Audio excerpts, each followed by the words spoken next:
বন্ধু আমার, নওজোয়ান সাথীরা, বাবারা, সবার কাছে বলুন, এভাবে কেন সমাজ ছেড়ে দিলেন, ঘর ছেড়ে দিলেন, পরিবার ছেড়ে দিলেন? কি করছেন আপনারা? আপনারাই করতেন তাই। এই এক সেট সোফা, 6টা চেয়ারওয়ালা, একটা ডাইনিং টেবিল, একটা ফ্রিজ, আর কয়টা কাচের প্লেট, লবণের বাটি, চায়ের কাপ, 2টা আলমারি, 4টা খাট, আর টাইলসওয়ালা একটা বাসা, 4টা রুম, 2টা বাথরুম। এই সামান্য কদ্দুর মিলাইতে গিয়া 60 বছর শেষ করে দিলেন।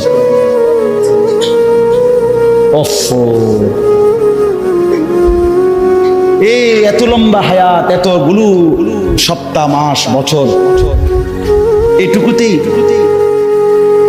কি শুনাইলেন? 3 ছেলে বিদেশ পাঠাইছেন, 4টা মেয়ে বিয়ে দিছেন, বাইতে একটা বিল্ডিং করছেন, গ্রামে কদ্দুর জায়গা লইছেন, শহরে কদ্দুর জায়গা লইছেন, ব্যাংকে কোকা টাকা জমাইছেন, খালাস। এই তো মুসলমান, এই ছিল জীবন। এতটুকুতেই মানে তৃপ্ত হয়ে গেলেন। ছেলেটা 1 ওয়াক্ত নামাজ পড়ে না, অথচ বয়স 16, মেয়েটার বয়স 15-14, একদিনও পর্দা করে না। আপনার ঘর থেকে রঙে রসে সাইজা, টাইট কাপড় পইরা, অসভ্য, নির্লজ্জা, বেহায়া মেয়ে প্রতিদিন বের হয়। আপনি বোঝেন না কারে দেখাইতে বের হয়? আপনার চোখে কোনো শরম নাই? আপনি মেয়েটার বাপ না? আপনি মহিলার স্বামী না? আপনি এত বেশরম কেমনে হইলেন? আপনি বাইচা রইলেন কেমনে?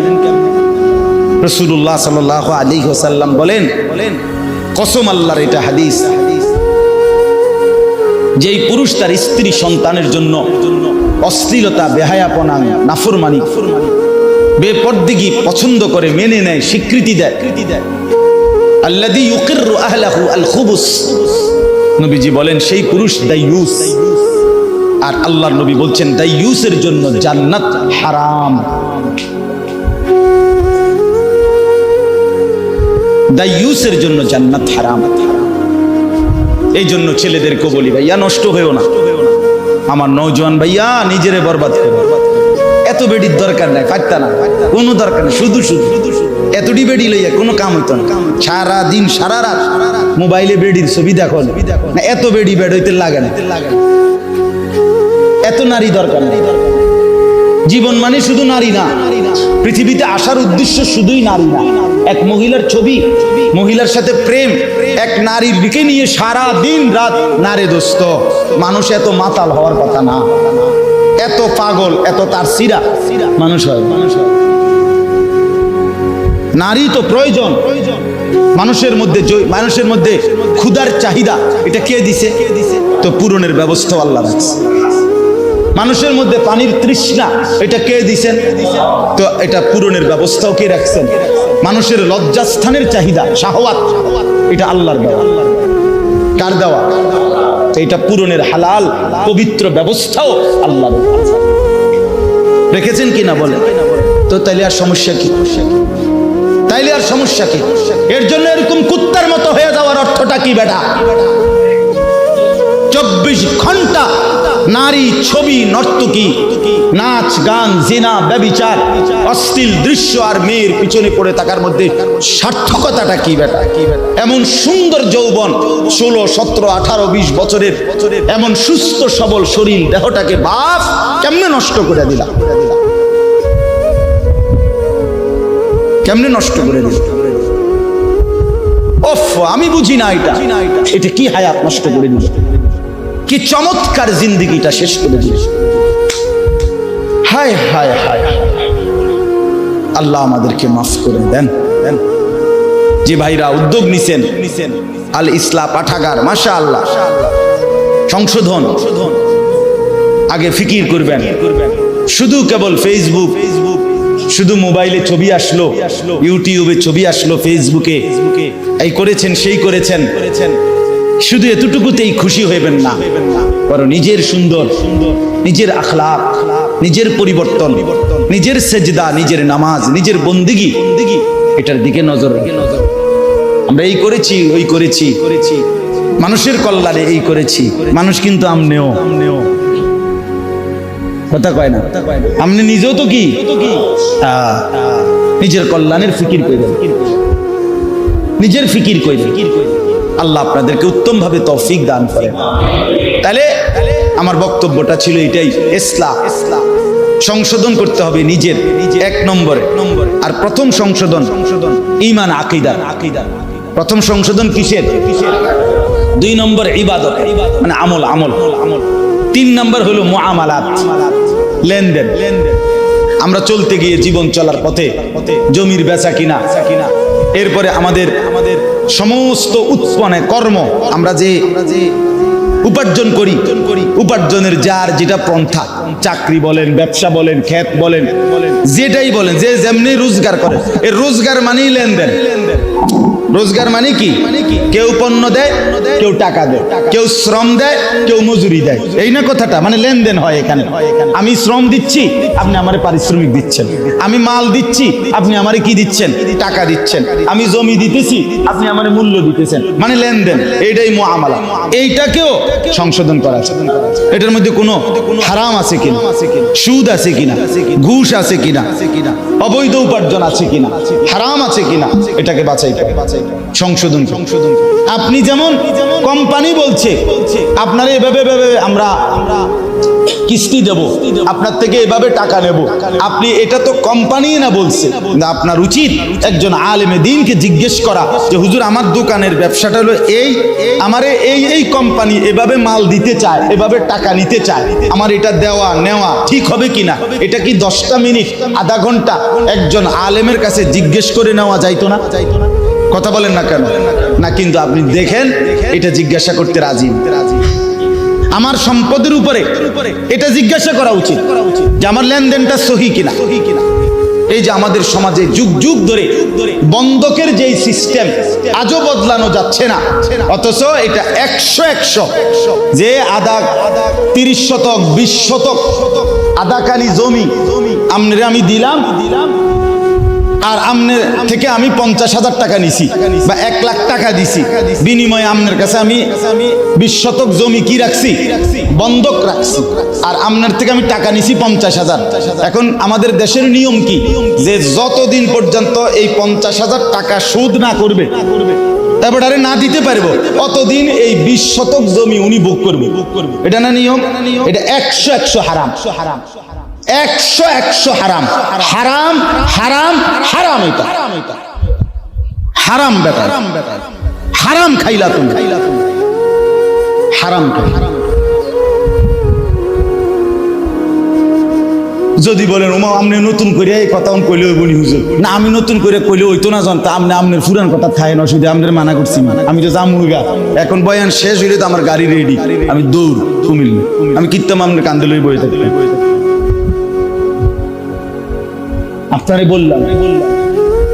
হ্যাঁ, এবার যদি আপনি বলেন না হুজুর এটা হারাম না, আপনার কাছে হুজুর আছে, অন্য কেউ বলছে এটা জায়েজ, তাহলে কে বলছে আমারে জানাইলে এরপরে আমার বিচার যেদিন হবে সেদিন আমি বটনি লাগাবো আপনাদের সামনে, কানে ধরে, এবং ভিডিও হইব, রেকর্ডিং হইব, সারা দেশ দেখবে। আপনি বিচারের ডেট ঘোষণা দিয়ে আমি আমু বলে। তাহলে কথার কথা একটা উদাহরণ দিলাম। অসংখ্য গাছের ফল, পুকুরের মাছ আপনার আন্দাজের উপরে বিক্রি করে ফেলে। ও বল মানে মুকুল বের হইতে হইতেই কি বিকচেলা ফল বিক্রি করে ফেলে। তো এটা কি হালাল না হারাম জিজ্ঞেস করছে? ওদের এমনি তো চলতে আছে, এমনি চললে এমনি তো কত মানুষে বিড়ি খাইতে, এই জন্য সবাই বিড়ি খাই যাবো নাকি? কত মানুষে তো টেলিভিশন দেখতেছে, তো এই জন্য বুঝি টেলিভিশন জায়েজ হয়ে গেছে। নাটক সিনেমা দেখা কি হয়ে গেছে? জায়েজ হয়ে গেছে। অনেক মানুষ কোনো গুনাহ করলেই সেটা কি হয়ে যায় না, হালাল হয়ে যায়। আল্লাহ আমাদেরকে বুঝ দান। আপনি যদি বলেন বন্ধকের এই সিস্টেম সঠিক বানানোর কোনো সিস্টেম না, মানে এই লোক কি করবো যে 20 শতক জমি ওনার কাছে যে আমি বন্ধক রাখলাম, তো এটা কি করবো উনি? এটা আপনি কি করবে, এটার একটা বুদ্ধি আছে, এটা আমি বলতাম না। আমি আপনার দরকার হলে আপনি হুজুরের জিজ্ঞেস, আমি অন কইতাম কেন না কি লেগে বলবো। না জানার দরকার না, যার দরকার হে জিজ্ঞাসা কষ্ট করে। আলেমদেরকে জিজ্ঞাসা করলেই ওনারা হালাল তরিকা কি, বৈধ পন্থাটা কি সেটা বলে দিন। কথা বুঝছেন কিনা বলেন? প্রত্যেক পন্থারই বিকল্প হালাল পন্থা আছে, আছে কিনা বলেন না কেন? মদের বিকল্প মধু আছে, বুঝেন না? সুদের বিকল্প ব্যবসা আছে, হালাল ব্যবসা। আল্লাহ এই জন্য বলছে আমি সুদে না হারাম করছি, কিন্তু ব্যবসাকে তো হালাল করছি। তাহলে বিকল্প হালাল পদ্ধতি আছে কিনা বলেন? আচ্ছা, আপনি জেনে নিবেন। 3 নাম্বার। 4 নাম্বার হলো মুআশারাত, আচরণ, পারস্পরিক আচরণ। মা, বাবা, স্ত্রী, সন্তান, চাচা, মামা, ফুফা, খালু, হ্যাঁ, পাড়া, মহল্লা, প্রতিবেশী, আত্মীয় স্বজন, বন্ধু বান্ধব, চলার পথের পথিক, মুসাফির, এতিম, গরিব, ফকির, মিসকিন, অসহায়, এই সমাজের আমাকে বাদ দিয়ে যত মানুষ, কার সাথে আমার আচরণ কি হবে এটা জানা, এটা ঠিক করা, এটাও আমার সংশোধনের অংশ। কথা বুঝছেন? মার সাথে আচরণ যা, স্ত্রীর সাথে আচরণ তা কেমন, সন্তান ভাইয়ের সাথে কেমন, নিকট আত্মীয়ের সাথে আচরণ কেমন, দূরের আত্মীয়ের সাথে আচরণ কেমন, এইটার স্তর জানা চাই, এটার স্তর জানা চাই।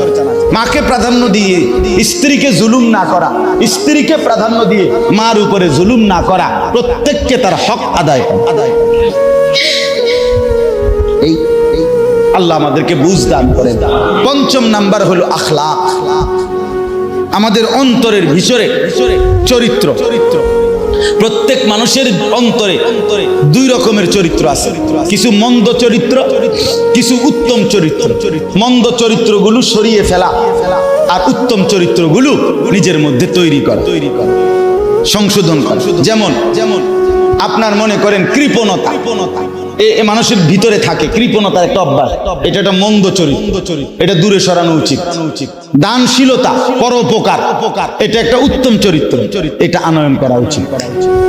পরের গীবত, পরের প্রতি ঈর্ষা, মানে কারো কিছু ভালো দেখলেই গাও জ্বলা, হিংসা, ঈর্ষা, হিংসা, এটা একটা কি মন্দ চরিত্র।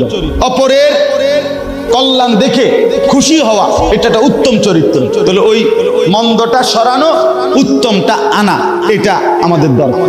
তাহলে আমি অল্প কথায় বললাম, 1 নাম্বার আমাদের ঈমান আকীদা সংশোধন করা উচিত। 2 নাম্বার ইবাদত আমল সংশোধন করা উচিত। 3 নাম্বার লেনদেন সংশোধন করা উচিত। 4 নাম্বার পারস্পরিক আচরণ সংশোধন করা উচিত।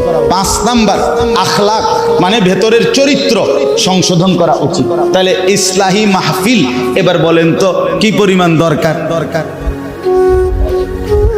কথাটা বুঝছেন কিনা বলেন? এগুলো একটা একটা করে ধরে ধরে ধীরে ধীরে ঠিক করা দরকার, শোনা দরকার, বুঝা দরকার, সংশোধন করা। এই জন্য আমি অনুরোধ করলাম, যেই ভাইরা আলহামদুলিল্লাহ উদ্যোগ নিছেন, আজকের মজলিসও সাজাইছেন এবং আপনারা ভিন্ন আরো আয়োজনও করছেন, আপনাদের এই সব আয়োজনে আল্লাহ তাআলা বরকত দান করেন। আর আপনারা যারা মসজিদের কমিটি আছেন, মসজিদের ইমাম সাহেব, খতিব, মুয়াজ্জিন সাহেব আছেন এবং মহল্লার মুসল্লি আছেন, আপনাদের কাছে অনুরোধ, আলহামদুলিল্লাহ আপনাদের ফেনী সমৃদ্ধ এলাকা, ফেনী জেলা ওলামায়ে কেরামের জেলা, ওলামায়ে কেরামের জেলা, উপযুক্ত আল্লাহওয়ালা মুত্তাকি ফরহেজগার ওলামায়ে কেরাম আলহামদুলিল্লাহ আছে এখানে। এই জন্য আপনারা মাঝে মাঝে 2 মাস পরে পারেন, 3 মাস পরে পারেন, এরকম ইসলাহি মজলিস করার চেষ্টা করবেন। জনপ্রিয়তা কোনো জরুরি না, কোনো বক্তার জনপ্রিয়তা আছে, উনি আইলে কিছু লোক বেশি হইব না, এই জনপ্রিয়তার মোহ এটা ঠিক না। আমার জনপ্রিয়তা মূল মাকসাদ না, সংশোধন মূল মাকসাদ।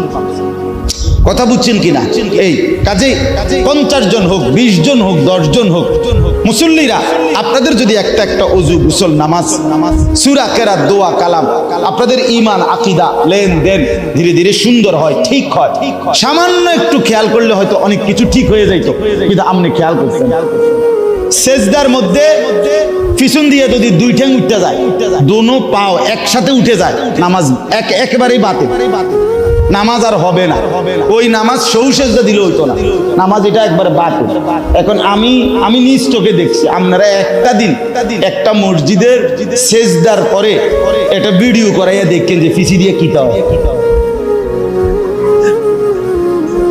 কথাটা আমার বুঝছেন? অথচ এটা একটা ছোট্ট বিষয় যে আপনার এটা মনে রাখা যে আমার দোনো পাও যেন অবশ্যই মাটির সাথে ফ্লোরের সাথে কি করে থাকে, লাইগা থাকে। তো এটা যদি আমার কারো যদি এই বেখেয়ালে উঠে যায় সবসময় এই অভ্যাস, তাহলে উনি যে এটা ঠিক করে নাই, তো উনি হাসরের ময়দানে গিয়ে দেখবো ওনার কোনো নামাজ নেই, কিন্তু উনি তো পড়ছিল। কথা বুঝেন নাই আমার? কিন্তু কিন্তু ঠিক করে না। তাহলে মুশকিল কিনা বলে, এরকম অনেক বিষয় আছে। এই জন্য আমি বলবো আপনারা উলামায়ে কেরামকে দাওয়াত করে এনে মসজিদের ইমাম সাহেব, খতিব সাহেব, ওনাদের বয়ান এগুলোর দ্বারাও জুমার বয়ান পরিবর্তন শেখার নিয়তে শুনবেন। জুমার নামাজের বয়ান 52 সপ্তাহ জুমার বয়ান হয় এক বছরে, মানুষের সংশোধনের জন্য যথেষ্ট। কিন্তু সামনের 2 কাতারের মুরব্বী মাঝ বয়সী ইমাম সাহেবের ওয়াজ শুরু জুমার দিন, এবার জুরানি শুরু, মানে বর্ষি দিয়া মাছ ধরে, বর্ষি দিয়া মাছ ধরে যেমনে এমনি ঠোকর মারে, এবার বয়ে বয়ে মাছ ধরে। ইমাম সাহেবের জুরানি মানে বয়ান শেষ, ওনার জুরানি শেষ। হ্যাঁ, আপনি ওনারে বলবেন চাচা আর জিমাইতেন না, আরে জিমাইলাম হইলে ইমাম সাহেব তো ওয়াজ করে না, এটা ইমাম সাহেবের দোষ। ইমাম সাহেব ওয়াজ বন্ধ করলো কেন? এই জন্য চাচার জুরানি বন্ধ হয়ে গেছে। আর পিছনের ছেলেরা এই ঠেলা ঠেলি, ধাক্কা ধাক্কি, রসিকতা, মোবাইল অথবা দুষ্টমি, ফালতু কথা। আহা, তাহলে পিছনের এই নওজোয়ান এদেরও এই আল্লাহর কথার থেকে কিছু দরকার নাই, সামনের এই জিমাইনা গলার কাছেও দরকার নেই। তো আল্লাহর কথা শুনবে কে, শিখবে কে, জীবন সাজাবে কে? যদি বলেন সবাই, আমি বলি না, সবাই না রে বাপ। সবাই যদি এই সমাজে পচে যেত, নষ্ট হয়ে যেত, তো আসমান, সূর্য আর চন্দ্র আর উঠতো না। কিছু ভালো মানুষ, কিছু নেককার, কিছু চরিত্রবান, কিছু দিনদার, কিছু আল্লাহওয়ালা, কিছু তাহাজ্জুদ গুজার, কিছু সেজদাওয়ালা, কোরআন পড়নেওয়ালা আছে বলেই তো সূর্য উঠে, চাঁদ উঠে, রাত আর দিন আসে, আল্লাহর দয়া হয়। সিটার বাটপার, সুদখোর, ঘুষখোর, হারামখোর, মদখোর, নেশাখোর, জুয়ারি, তাদের জন্য সূর্য চন্দ্র ওঠে না, আল্লাহকে যারা সেজদা করে তাদের কারণে। অতএব দয়া করে, মেহেরবানি করে হায়াত কাজে লাগান, সময় কাজে লাগান, জিন্দেগি কাজে লাগান। আমি শুধু আয়াতের তরজমাটা বলি, এটাই কথা। ইন্না ইদ্দাতাশ শুহুরি ইনদাল্লাহি 12 শাহরান, আল্লাহ বলেন ফি কিতাবিল্লাহি ইয়াউমা খালাকাস সামাওয়াতি ওয়াল আরদ। আল্লাহ বলেন আসমান জমিন সৃষ্টির আগেই লৌহে মাহফুজে আমি আমার কুল কায়নাতের তাকদীর যখন লেখাইছি, সেই সময় আমি আল্লাহ এই পৃথিবীর জন্য সিদ্ধান্ত নিয়ে রাখছি এই পৃথিবীতে মাস হবে 12টি। মাস হবে কয়টি? 12টি। ইয়াউমা খালাকাস সামাওয়াতি ওয়াল আরদ, আসমান জমিন সৃষ্টির শুরু থেকেই আমি আল্লাহ সৃষ্টির প্রথম মিনিট থেকেই 12 মাসের বছর আমি আল্লাহ চালু করে দিয়েছি। এই সময় আমি চালু করে দিছি। এই যে 12 মাস, এই যে সপ্তাহ, এই যে দিন, এই যে রাত, এই যে সকাল, দুপুর, বিকাল, প্রথমেরটারে কয় সকাল, এরপরে হইলে কয় দুপুর, এরপরে হইলো বিকাল। এগুলো তো আপনার জাতিসংঘের ফয়সালা, ঠিক না? এটা জাতিসংঘের সিদ্ধান্ত। তো মানে প্রথমে সকাল, এরপরে দুপুর, এরপরে বিকালটা কি? কথা বলেন না কেন? 7 দিনের সপ্তাহ, 12 মাসে বছর, এগুলো আমেরিকার সিদ্ধান্ত। আল্লাহ বলেন এটা আমার ফয়সালা। সময়, এই প্রতিটা সময়, ঘন্টা, মিনিট, সেকেন্ড, মাস, বছর, সপ্তাহ, দিন, মুহূর্ত, এক বিন্দু, আল্লাহ বলেন এটা আমার সিদ্ধান্ত, আমার সিদ্ধান্ত, আমার সিদ্ধান্ত। মিনহা আরবাআতুন হুরুম, আল্লাহ বলেন এই 12টি মাসের মধ্যে 4টি মাস সম্মানিত, সবচেয়ে বেশি। এই 4টি সম্মানিত মাসের মধ্যে একটা হলো এই মুহররম, জিলকদ, জিলহজ, মুহররম, রজব। এর মধ্যে এখন যে মাস, আগামীকাল 10ই মুহররম। আল্লাহর সৃষ্টির মধ্যে যে কয়টা সম্মানিত দিন, তার মধ্যে অন্যতম একটি দামি, সম্মানিত, পবিত্র একটি দিন আগামীকাল 10ই মুহররম, আশুরা যেটাকে বলে। রাসূলুল্লাহ সাল্লাল্লাহু আলাইহি সাল্লাম বলেন এই আশুরার দিন যে ব্যক্তি রোজা রাখবে, আল্লাহর নবী বলেন আমি আশা করি আমার আল্লাহ তার পিছনের 1 বছরের গুনাহ মাফ করবেন। এই জন্য নবী সাল্লাল্লাহু আলাইহি সাল্লামের আমল ছিল বাপ। নবীজি সাল্লাল্লাহু আলাইহি সাল্লাম আশুরার রোজা রাখতেন, সাহাবায়ে কেরামকে রাখতে বলতেন এবং ইন্তেকালের আগের বছর বলছিলেন যে আমি 10 তারিখের সাথে 9 তারিখও একটি রোজা মিলাইয়া রাখবো, মানে 2 দিন। আলহামদুলিল্লাহ, এই জন্য 9 এবং 10, অথবা কেউ ইচ্ছে করলে 10 এবং 11, এই 2 দিন নফল রোজা রাখলে অনেক সওয়াব পাইবেন।